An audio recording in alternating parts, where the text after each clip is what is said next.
Hello, everyone, and welcome to today's broadcast, Microbial Identification and Confirmation using the Bruker MALDI Biotyper, the Contract Laboratory Perspective. I'm Alexis Krause of LabRoots, and I'll be your moderator for today's event. Today's educational web seminar is brought to you by LabRoots and sponsored by Bruker Deltonics. For more information about our sponsor, please visit their website at bruker.com. So let's get started. I would like to remind everyone that this event is interactive. We encourage you to participate by submitting as many questions as you want at any time you want during the presentation. To do so, simply type them into the Ask a Question box and click on the Send button. If you have trouble seeing or hearing the presentation, please report your problem by clicking on the Ask a Question box located on the far left of your screen. I'd like to now introduce our presenter, Wesley Thompson, a microbiology research and development group leader at Q Laboratories in Cincinnati, Ohio. For a complete biography on our presenter, please visit the Biography tab at the top of your screen. Wesley, welcome, sir. You may now begin your presentation.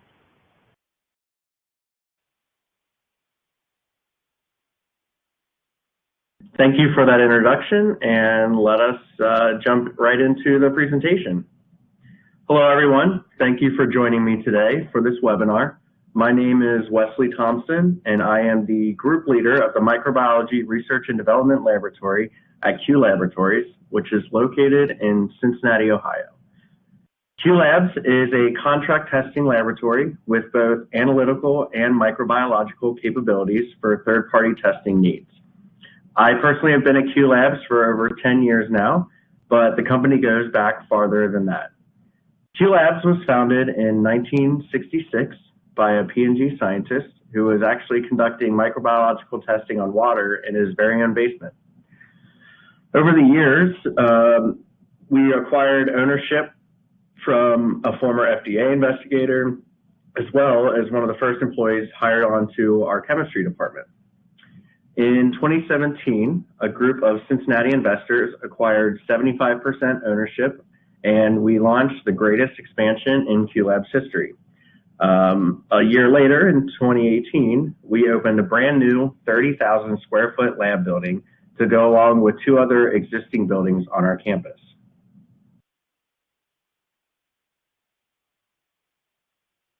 QLabs has many accreditations, certifications, and achievements, making us a top-tier testing laboratory.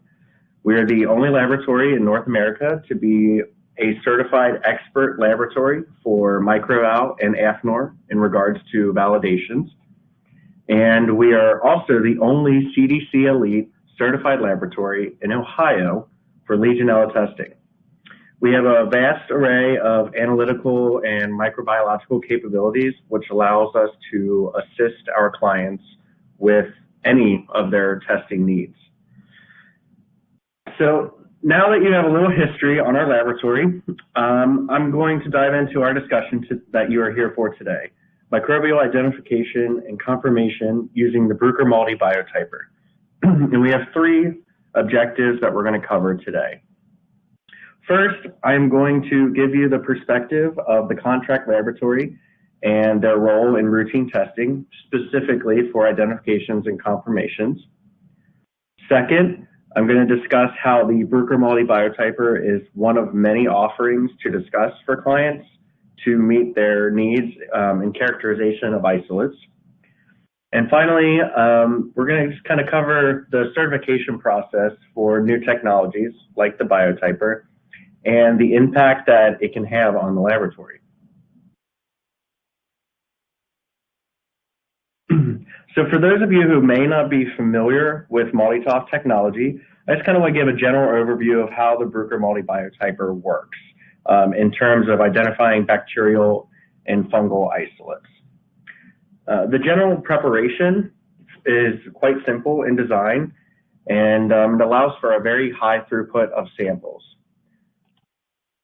So first, we'll take our agar plate that has isolated colonies, bacterial, fungal, in origin, and then they will be transferred to our target plate that you see here. That target plate will then be placed into the instrument where we will acquire our profile spectrum. That profile spectrum will be pattern matched to the database provided by the Bruker software, and then we'll get our result. And from prep to analysis, we can usually run about 96 samples in 60 minutes. So just in general, this kind of shows that the process from start to finish is very easy. It's faster than conventional techniques. We'll dive into this a little more, but it is very cost effective. And these identification results are very comparable to sequencing. So what does MALDI-TOF mean? MALDI-TOF stands for Matrix-Assisted Laser Desorption Ionization Time of Flight. Now, what does that mean in terms of a workflow? Well, let's break that down for you. An isolated colony is transferred to a target plate that you see here on the left side of your screen, and then a matrix solution is going to be overlaid on that spot, which creates a lattice structure, which is shown at the bottom of your screen here. And that's going to be very important for our next step. The next step is the nitrogen laser is going to hit one of those spots where you have that lattice structure. And the energy is going to cause desorption of the proteins on that target plate while simultaneously ionizing them. And it's this ionization that creates a positive charge on the proteins, which is very important for the final step of this process. TOF, or time of flight, is the final stage, and it occurs due to the negatively charged panels that are on each side of the flight tube. And what this does is it accelerates the positively charged proteins up the flight tube to the detector unit. During this time of flight, the proteins are going to travel at different speeds due to their mass, and that's going to cause them to reach the detector at different times. These varying masses and times are what will give us a clear spectrum of what the organism is in our sample. Here's an example of what the spectra will look like for a given organism. This one specifically is for E. coli, and this spectrum is going to be pattern matched to the library that Bruker provides in their software and give us an identification. Now, results are very easy to interpret.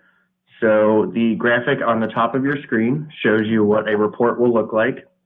It'll have your sample position, how you labeled your sample, the identification that the software will give you, as well as a log score that is color-coded. The graphic at the bottom shows you this traffic light color schematic that Bruker uses in order to interpret results. So it's very clear to see what kind of level of confidence you have for your identification. So now that you have an overview of the process and the technology, let's continue on to how this can be implemented into a contract laboratory and how this can change the way identifications and confirmations have traditionally been conducted. So at Q Laboratories, we have two separate routine microbiology labs, one for food testing, one for GMP / pharmaceutical testing. And both of them include a wide range of samples being tested, anywhere from raw materials to finished products and everything in between. So when an excursion does occur during testing, this is going to cause a client to hold products before release until they can make certain that their products are safe for the public. So now every second that a product is being held, clients are losing money, meaning that they want their results as soon as possible. Again, this is where the Biotyper will come in. Another area that's slightly outside of these two routine laboratories are agricultural products. Many agricultural products have specific species of bacteria and fungi that are beneficial insecticides, or they might help promote plant growth. And these products need to be tested to verify that any species that's on a client's claim are present in that finished product. So these are just a couple of situations where the Biotyper can be utilized to save time and money, not only for us as a contract laboratory, but as for a client as well. And we'll go into some more specifics with that in a little bit. So what application does the Biotyper have in a contract laboratory? Well, identifications and confirmations are not only important for pathogen testing, but also areas such as identification of spoilage organisms and for data trending for environmental monitoring and processing plants. Most people tend to think of identifications as a final step in testing. Due to, you start with a screening method, we get contamination, and then we're going to go straight to identifications. But sometimes an identification can be the first thought for a client when they're noticing that their bottles of salad dressing are swelling or they see something in their eye cream. Another time that identifications are the first go-to are probiotics, which are very big in the industry now. And clients need to verify that whichever species of probiotic that they're using, whether it's bifidobacterium, lactobacillus, bacillus coagulans, etc., is in their product. And so they're going to go to identifications for that. So now let's move on to our second objective of the day and discuss how the Biotyper is one of many offerings being discussed to clients to meet their needs in the characterization of isolates. So when a client has a product that fails specification, typically the next step is to determine what the organism is. And this can be accomplished in a myriad of ways, and it's important to determine what information the client needs. We need to ask, what's the right tool for the job? So any technology that's going to be used for an identification or confirmation is going to need to be validated, and it's going to have the right certifications. The Biotyper has gone through these validations and is an approved technology for both the US following AOAC guidelines, as well as the EU following guidelines by MicroVal and the EU regulation for microbiological criteria for foodstuff. It also follows ISO 16140, and it's been validated for client-specific methods to be used for identifications and confirmations. Now, the Biotyper is not the only identification technology out there, and it is important to note that they all still have a place in terms of being needed, but it's just dependent on what information that our clients are looking for. So traditional techniques still have a place for many reasons, and that's due to the fact that proteomic identifications using the Bruker MALDI Biotyper can still have difficulty properly distinguishing between closely related species. So for instance, E. coli 0157H7 is very closely related to Shigella species. Because of this, proteomic means of identification will not work. So we have to go the more traditional route of biochemicals and serology, which leads us into the other situation that comes into play, serology. The Bruker MALDI Biotyper is not capable of serotyping isolates like E. coli and Salmonella. So again, these traditional means are still going to be utilized. In other instances, clients require a sequence-based ID using 16S sequencing. So therefore, because of their requirements, they won't be able to use the Biotyper and will have to go to some of the other means of identifications. Something that I will touch a little more on later, but I'd like to hint at here is that 16S sequencing is still vital for the Biotyper because that is one way in which Bruker as well as clients are able to add and update the library of spectra for the future. And finally for this, all technologies must align with any quality system set in place. So in for instance, ISO 17025 accreditation, and that's going to go with any technology that's going to be used for identifications or confirmations.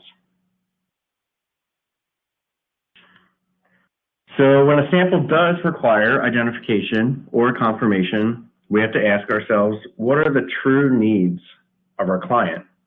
Are they looking for a root cause? Is this due to a recall? Are they doing research? Or is this just simply curiosity because they found something and they just want to know what it is? All of these are going to change the information needed for the client. Another way to determine what the client needs is going to be asking what kind of turnaround time do they need.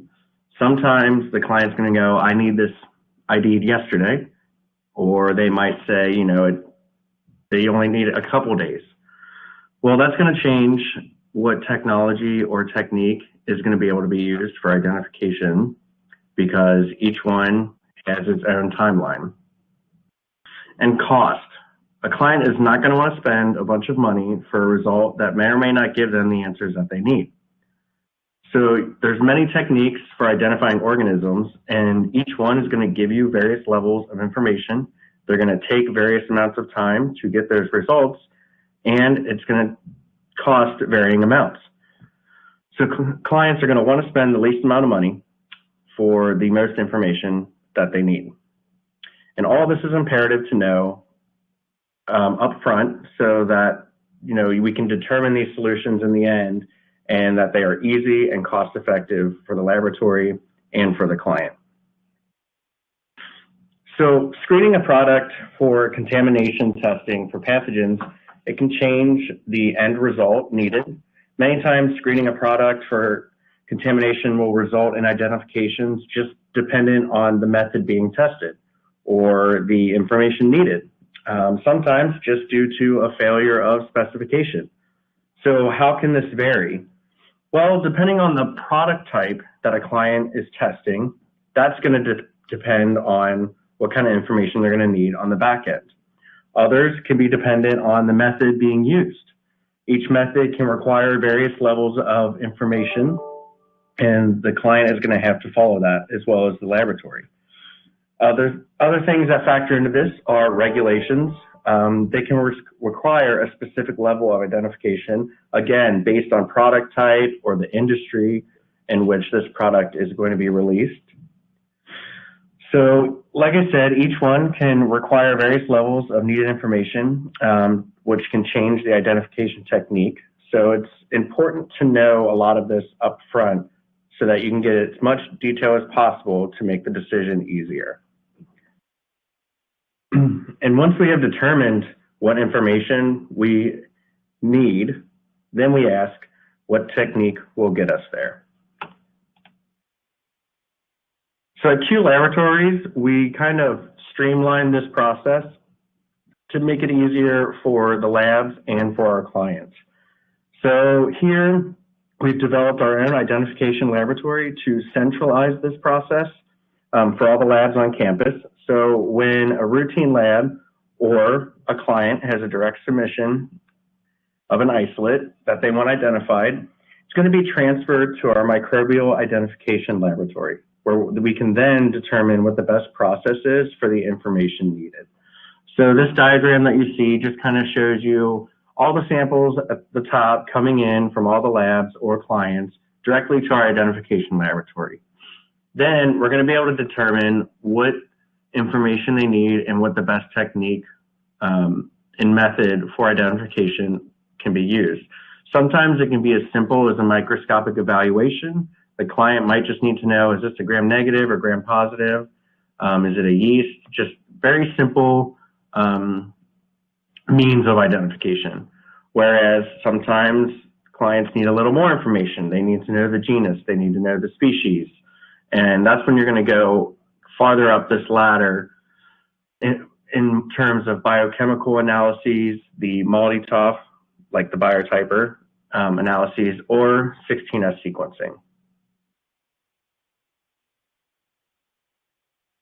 So now that we know that there are many avenues that can lead us to an identification, how do these new technologies, such as the Bruker MALDI Biotyper, get a seat at the table? Well, in order for a new technology, in this case the Biotyper, to become a routine laboratory asset, it must first be validated to prove its equivalency and or superiority over traditional methods. And this validation allows for it to be an approved instrument for identification and confirmations according to certification bodies such as the AOAC or MicroVal. So in 2017, roughly 6 months after Q Laboratories acquired the instrument, we assisted in conducting the AOAC official methods of analysis validation for the use for confirmation of pathogens in food samples. And the way this certification went was that there was a gram-negative OMA, or official method of analysis, and it targeted specifically Salmonella and Chronobacter, as well as some targeted Campylobacter species. And it also had non-target gram-negative organisms. For the gram-positive OMA, it focused on Listeria species and Listeria monocytogenes, as well as other non-target gram-positives. And what this did is it allowed for the certification to include these main pathogens that are typically recovered in food, as well as to be able to identify other similar species that can also be typically recovered in food that are not pathogenic. During this OMA, it also included various augers to show robustness of the method.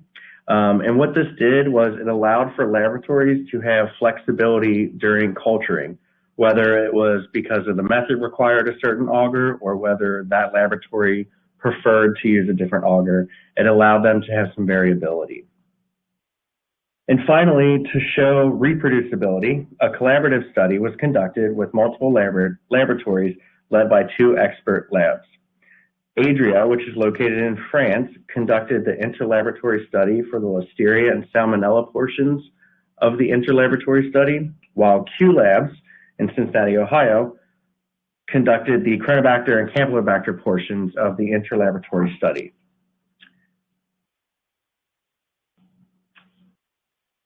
It was in 2018, after all of this was completed and approved, that Bruker actually was awarded the official method of the year from AOAC.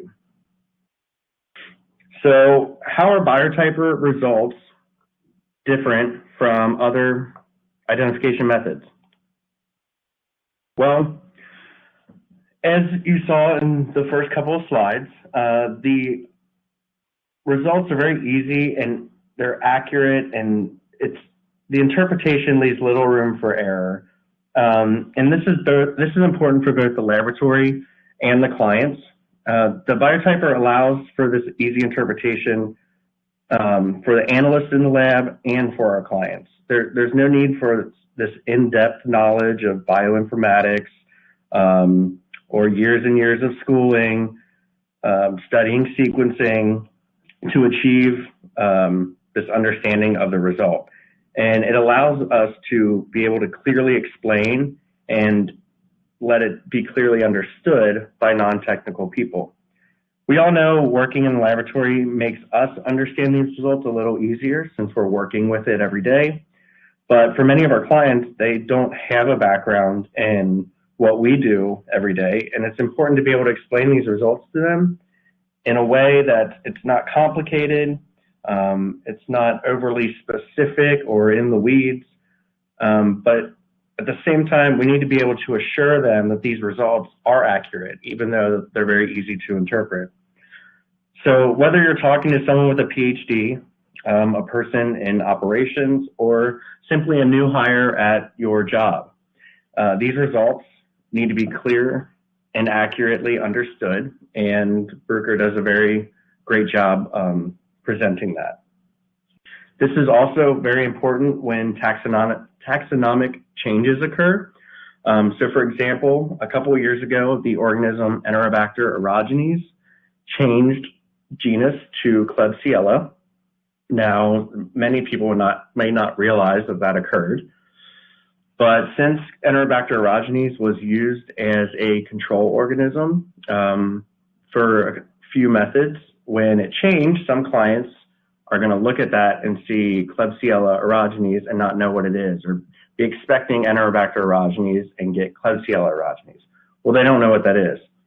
Well, it's important for us to be able to explain that, but also it's important to point out that Bruker maintains their database and updates it along with their software routinely, following FDA 21 CFR Part 11 compliance for electronic systems and documents, which allows for any organism taxonomic changes to be documented and updated every year.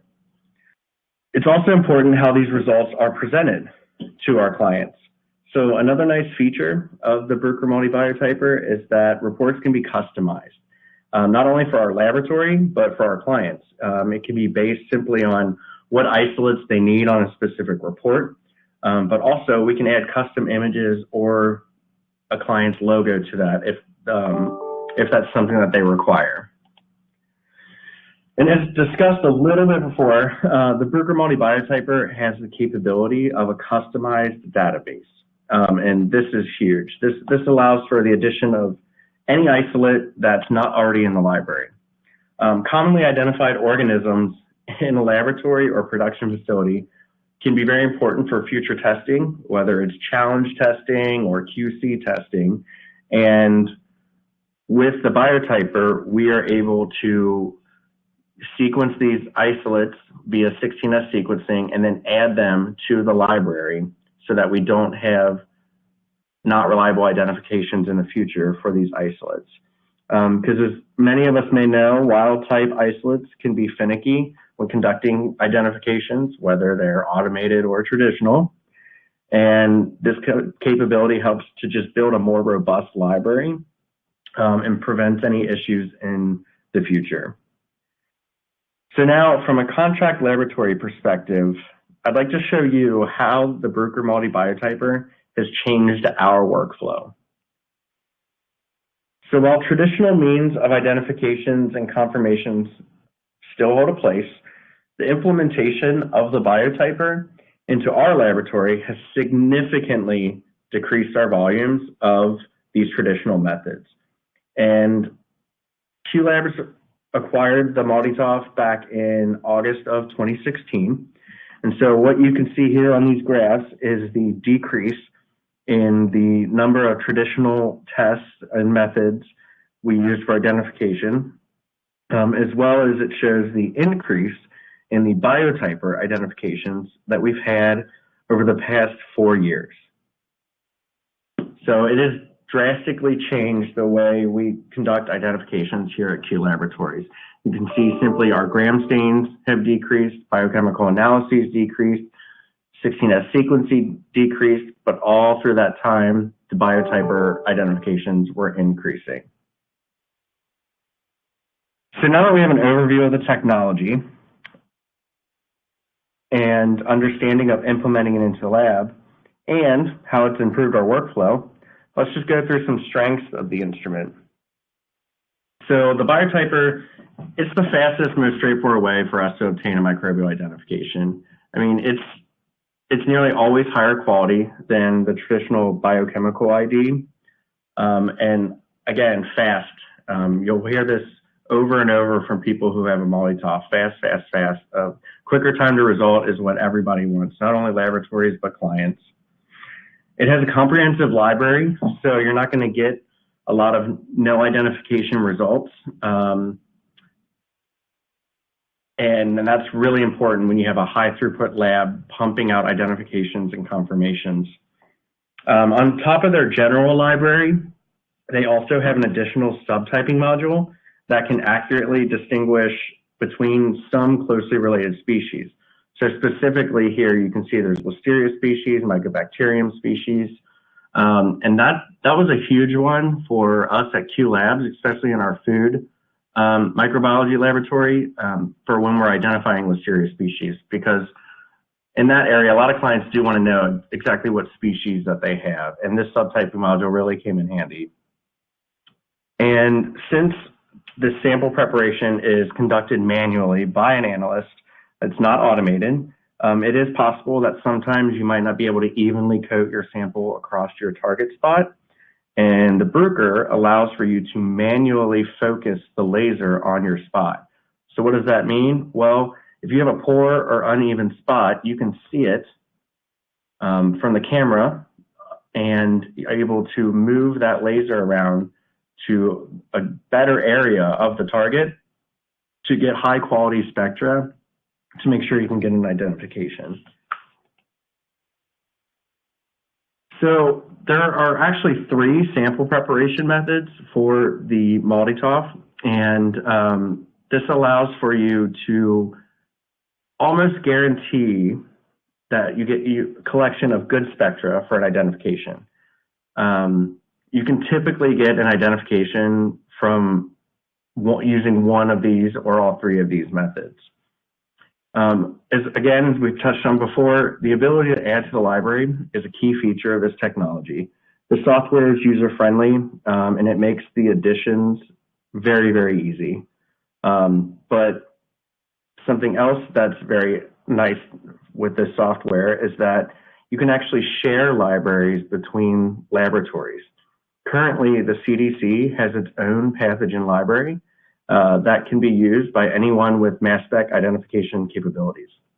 So a user can run an isolate in their facility and then upload that spectrum to the CDC website, which I've provided the link here, and it will compare it to the library that they have for free.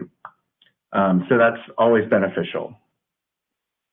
So another strength is that with traditional techniques, there are usually more consumables and more supplies, which costs more money, costs more time. But with the Biotyper, these are significantly decreased. It saves so much money, but more importantly, so much time using the techniques here. And finally, the technology allows for the identification of older cultures, which is huge. Many biochemical analyses require fresh growth from 24 to 48 hours old. But with the Biotyper here at Q Laboratories, we actually validated it, running different ages of cultures. And for bacteria and yeast, we were able to identify a culture that was 5 days old, and for molds up to 7 days old. So that definitely helps in terms of turnaround times or running into any issues in the lab.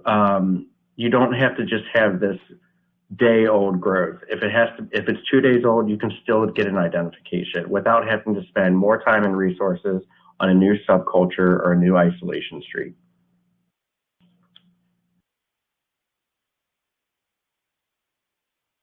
So with a lot of technologies, there's always ways in which they can be improved.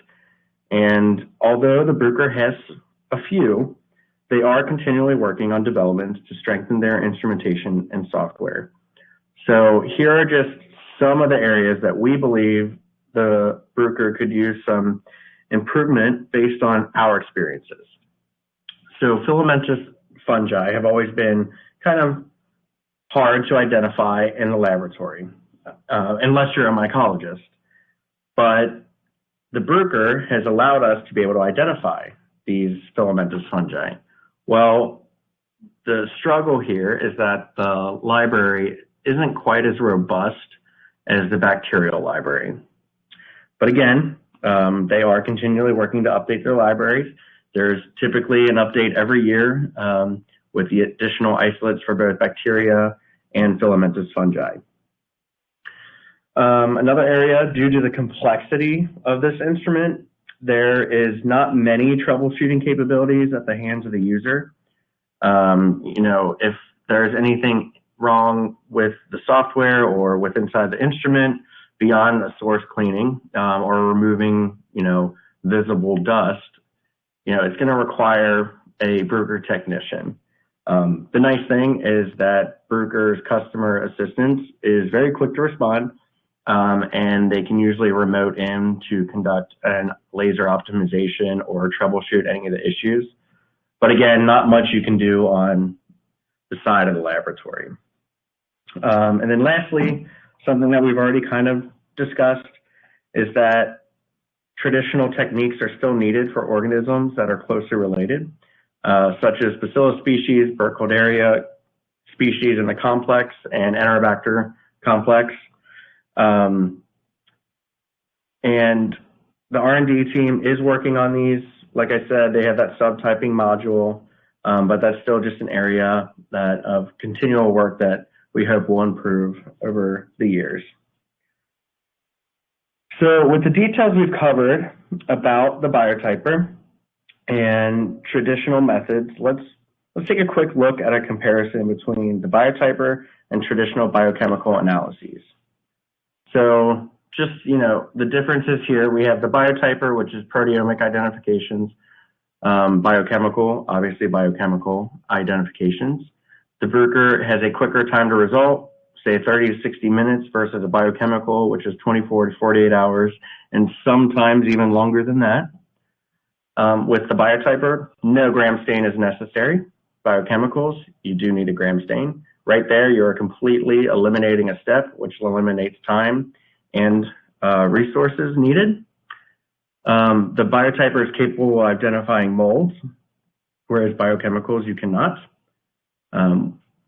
Biotyper, like we said, the cost of consumables per ID is significantly lower than biochemicals, which is great for the lab and for the client.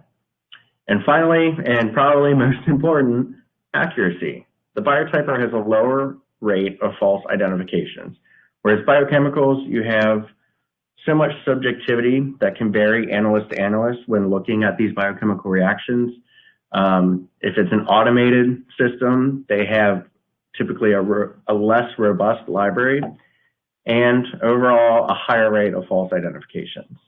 So this kind of shows you the difference between the Biotyper and traditional biochemical analyses. For us, the Bruker has become a staple in our laboratory. It's completely revolutionized how identifications are conducted.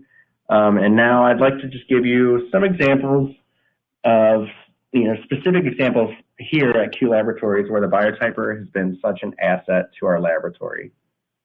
So we'll start with case study 1. Who's to blame? So we had a client send in samples for testing, and after, the proper incubation times and enumerations, it was discovered that this product failed the client's specifications. So they wanted IDs. Well, these isolates were recovered and identified as a Pluralibacter species. The immediate thought in a client's mind is typically, it was the laboratory's fault. They contaminated our sample. There's no way it could possibly be us. Well, many non-sterile manufacturers tend to forget that their environment is not sterile during production. But from a laboratory perspective, we too want to make sure that we are not contaminating and cross-contaminating samples when we're testing. So with the Bruker MALDI Biotyper, we are able to quickly take an isolate off the plate, run it on the instrument, and have an identification in 10, 15 minutes, and we can say what it is. And because of that, we are able to test multiple different samples. So we discovered that other samples that this client had sent in had also failed specifications. We were able to identify them quickly to show that they were, in fact, coming up as the same species. Well, because of that, and because of the quick turnaround time, we were able to look back again at other samples that maybe didn't fail specifications, but they still had some contamination. Well, we went ahead and ID'd those and found out that those two were the same species of Pluralibacter as the samples that failed specification. So what did this do? It allowed for the client to know that, one, it wasn't the lab's fault, and two, that they might have a problem in their facility. So continuing on with this, widespread contamination. That client was able to determine that they had widespread contamination of a Pluralibacter species in their facility, and it was able to be conducted in real time. Instead of weeks of trying to figure this out, we were able to figure out in a couple of days. Because of that, they were able to quickly ask around and figure out what's been going on in their facility, and come to find out, because they found this species in different locations, they were able to narrow it down to the fact that a employee took a hose from one unit, transferred it to another unit without cleaning it, and that's where the contamination came from, and that's how it spread. And so because of the Biotyper, we were able to figure this out in a couple of days versus a couple of weeks. Case study 2, colony confusion. Client B sends in a food sample for Chronobacter testing. Well, the method used for that uses chromogenic Chronobacter isolation auger, or CCI. And it's supposed to be chromogenic to differentiate Chronobacter species from other organisms. Well, as many might know, selective augers always have the exception organisms that will grow, and in this case, the CCI auger does. Some Enterobacter species, Frangonobacter species, and Cystobacter species can have similar colony morphologies on CCI to that of Chronobacter. Well, to an untrained eye, looking at this plate, they're going to call it a presumptive positive result, and that could be reported prior to confirmation. What would this do? Well, this would involve further subculturing, isolation procedures, it would extend time of testing, it would freak out the client. So what were we able to do with the Biotyper? We were able to quickly take a colony off of that plate, put it on the target, put it into the instrument, run it in 5 to 10 minutes, and we get an identification that says Enterobacter, which then now we know it is not Chronobacter, and saves us lots of time and energy than having to move on to other traditional means. And lastly, looking for Legionella. So Legionella species causes Legionnaire's disease, and it can be tough to isolate and identify, especially because if the methods aren't optimal for Legionella. And water samples can yield a wide range of organisms, and if the conditions are just right, Legionella can be there. So water systems typically have biofilms. These biofilms contain usually more than one organism that grow on the surface, and they're very difficult to remove. So testing water from a system with a biofilm makes it almost impossible to isolate specific organisms, especially Legionella, because Legionella has to have optimal conditions in order to grow. So if you look at the picture that's on this slide, that is a plate that we're looking for Legionella on. You can see there's multiple different colony morphologies on that plate.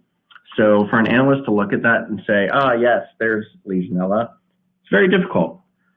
So what does the Bruker allow? Well, we can grab some of those colonies, any morphology that looks different, throw it onto an target, place it in an instrument, again, after 5, 10, 15 minutes, depending on how many isolates you have on there, we're able to get identifications to show that yes, Legionella is present, or no, Legionella is not present. And that's huge here. It makes it so that analysts don't have to spend so much time, researching and looking at these plates and you're scratching their head saying, I just don't know, or going to other traditional techniques or means of identifications to go through all of these colony morphologies on this plate. So lastly, I do want to point out that the Bruker team has released their newest technology, the IR Biotyper, to assist alongside the Bruker MALDI Biotyper for strain typing. So this technology actually allows for you to compare isolates and determine if they are the same strain. I will say that this is not a technology that we here at QLabs are familiar with yet, but it is definitely an exciting possibility to add to our microbial identification toolbox. So overall, what have we learned today? Well, the Bruker MALDI Biotyper is a powerful tool in our toolbox that has proven to be a supreme alternative to biological and serological options. It's helped us to determine the best solutions for our customers, and if it hasn't been stressed enough, it allows for a quicker time to result, which in turn allows for a faster decision making for the laboratory and for the clients. So I appreciate everyone joining in today, and I hope that I have provided you a better understanding of mass spec identifications and how they can be implemented into the contract laboratory setting. And now I am looking forward to hearing any questions that you may have at this time. Wow. Thank you, Wes, for your informative presentation. We are now going to start the live Q&A portion of the webinar. If you have a question you'd like to ask, please do so now. Just click on the Ask a Question box located on the left side of your screen, and we'll answer as many of your questions as we have time for. So let's get started. We already have a ton of questions in from the audience here, Wes. So let's start with this one. What do you do if you get a no ID? So this is going to be one of those instances where we're going to look back on the traditional ways of identifications. So you're going to look at your biochemicals and your 16S sequencing, whatever's going to work for your laboratory or for that situation with that isolate and client. Another thing I know that we here at Q Laboratories do is we're going to look at the morphology of that isolate and get it identified. And if we notice that this is an isolate we commonly see, then we are going to look into adding that to our custom library so that in the future we don't have the not reliable or the no identification. Great, thank you so much. Moving on to our next question. So how do I identify Salmonella to the Seravar or species level using the Smart Biotyper? So the Biotyper is not going to be able to identify to the Seravar. It's just going to be able to identify to the genus. So you'll get a result that just says Salmonella species. So then you're going to have to look into other means for serology, anti-sera, agglutination kits, and things like that. And what's our next question? I am getting no peaks even with the extraction method. What could be the problem?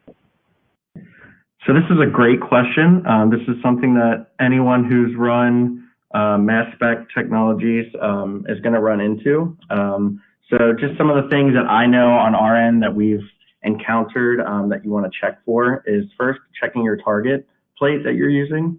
Bruker has a reusable stainless steel target as well as disposable targets. For these stainless steel targets, over time they can wear and have scratches and things like that, which could be some of the issues that you're seeing with the nose peaks.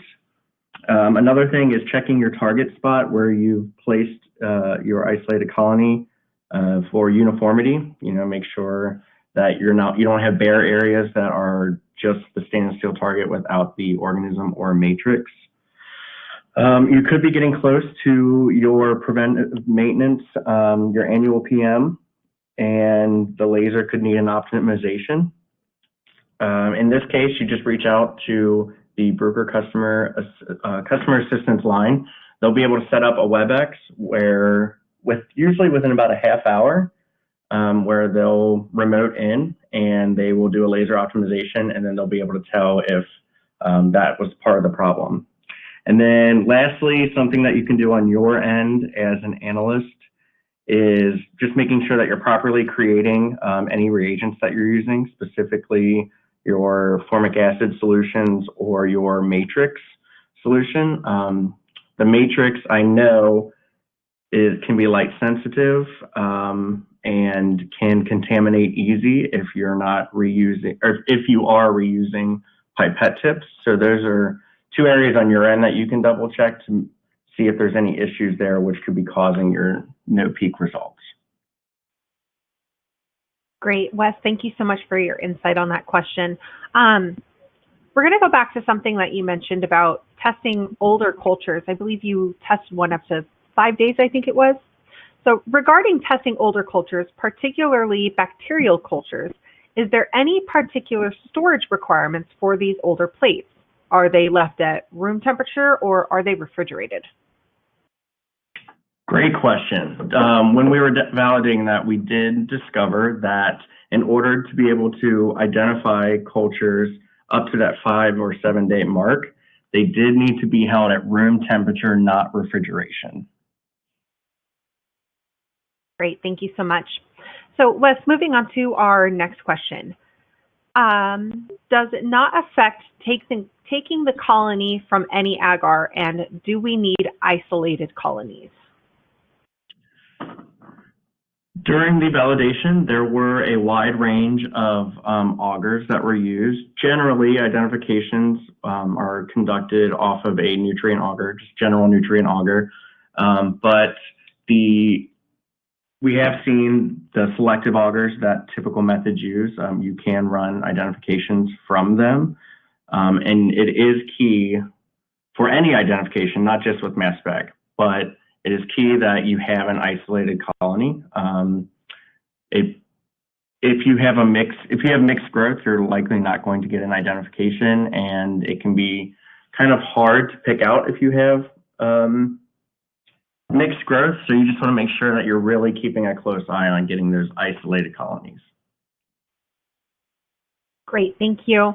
Now, our next question, do you have a library for mycobacteria?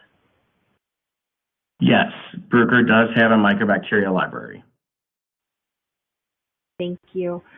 Now, moving on, can we use colonies grown on selective media like BCYE agar to ID on the MALDI?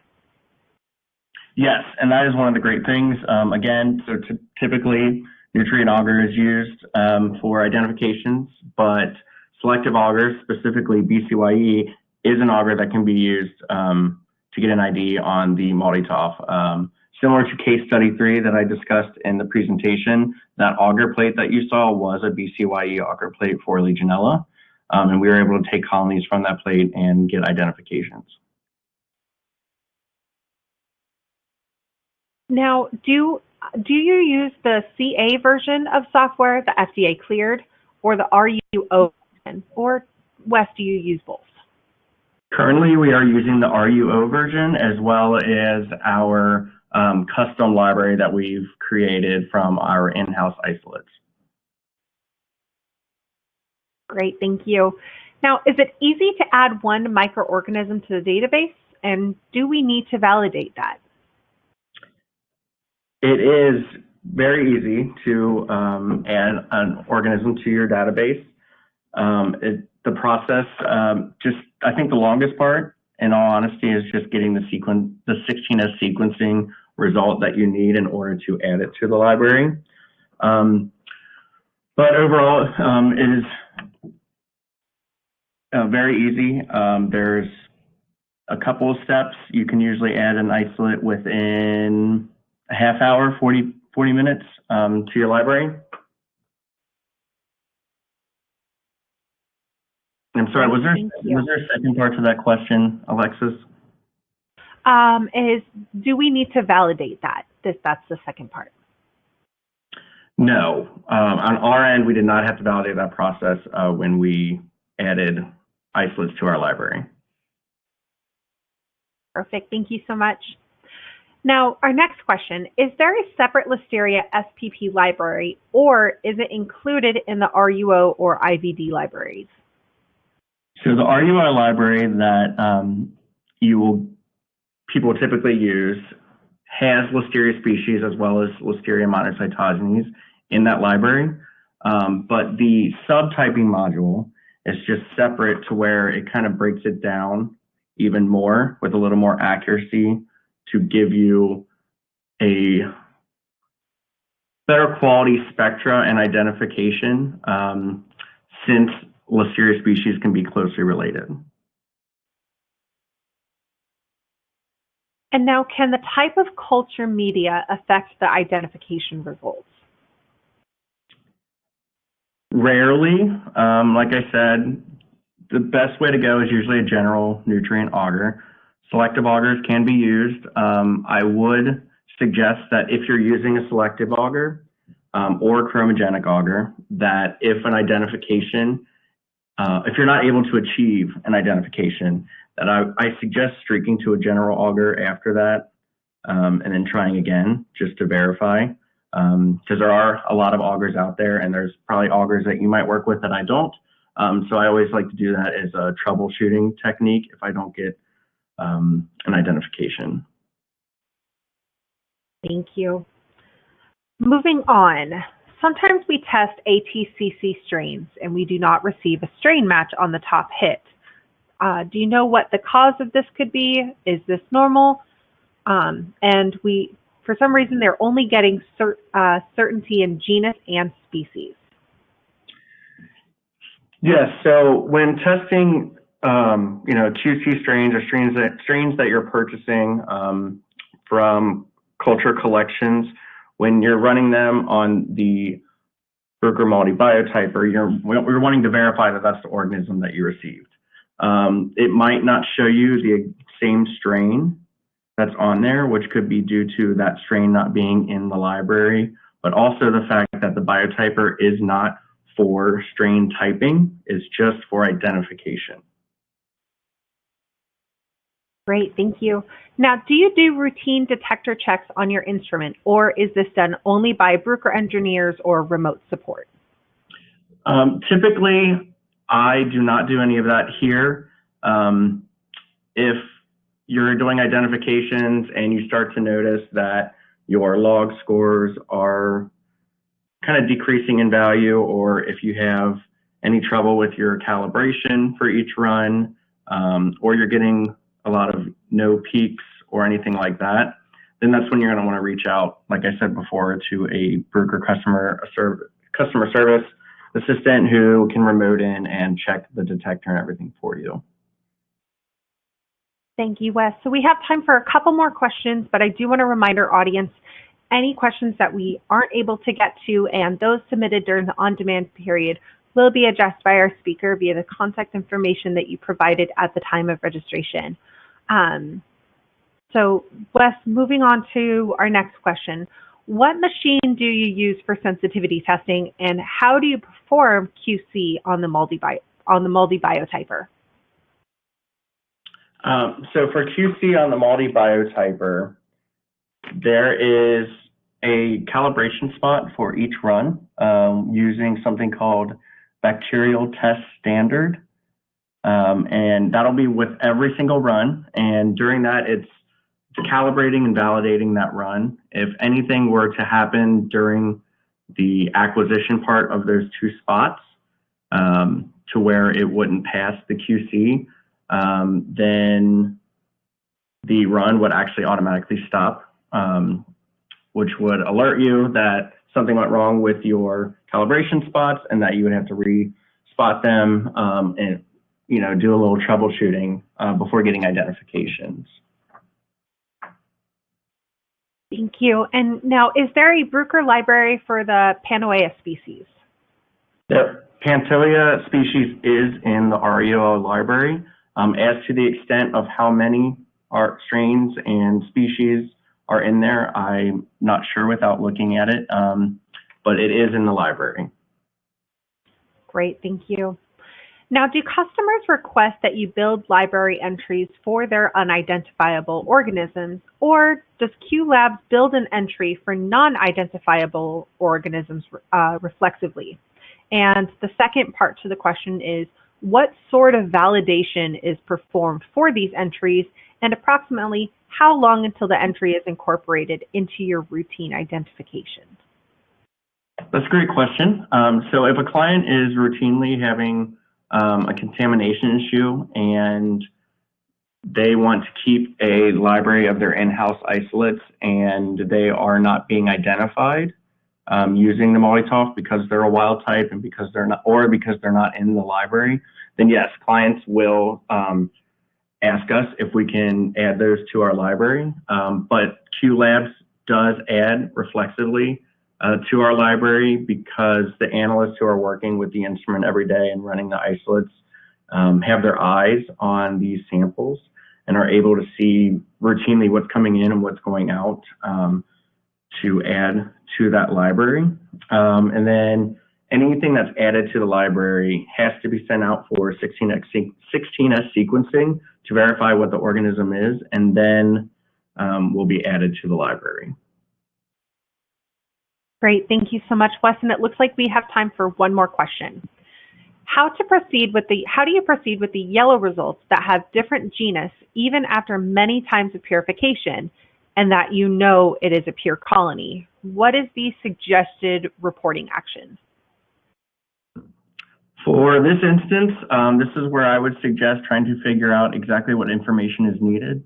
From a contract laboratory perspective, if we're running an isolate and we get a genus level identification, sometimes that's all the client will need in terms of information, and therefore we don't need to exhaust ourselves by running the other extraction methods or running it over and over or having to send it out for sequencing or anything like that, because the client just needs a genus level. If a species level identification is needed and we've exhausted all options in-house, we've struck to different augers. One thing I can say that we'll try here is identify that organism at a younger age. It might just be that organism specifically isn't able to be identified if it's an older culture.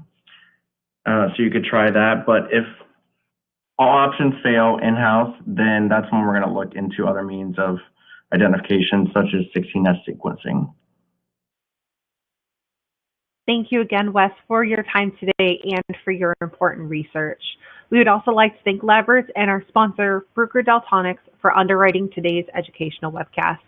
Before we go, I'd like to thank the audience for joining us today and for all of their interesting questions. We got a ton of them today, so thank you. Questions that we did not have time for today and those submitted during the on-demand period will be addressed by our speaker via the contact information that you provided at the time of registration. This webcast can be viewed on demand. Laboratories will alert you via email when it's available for replay.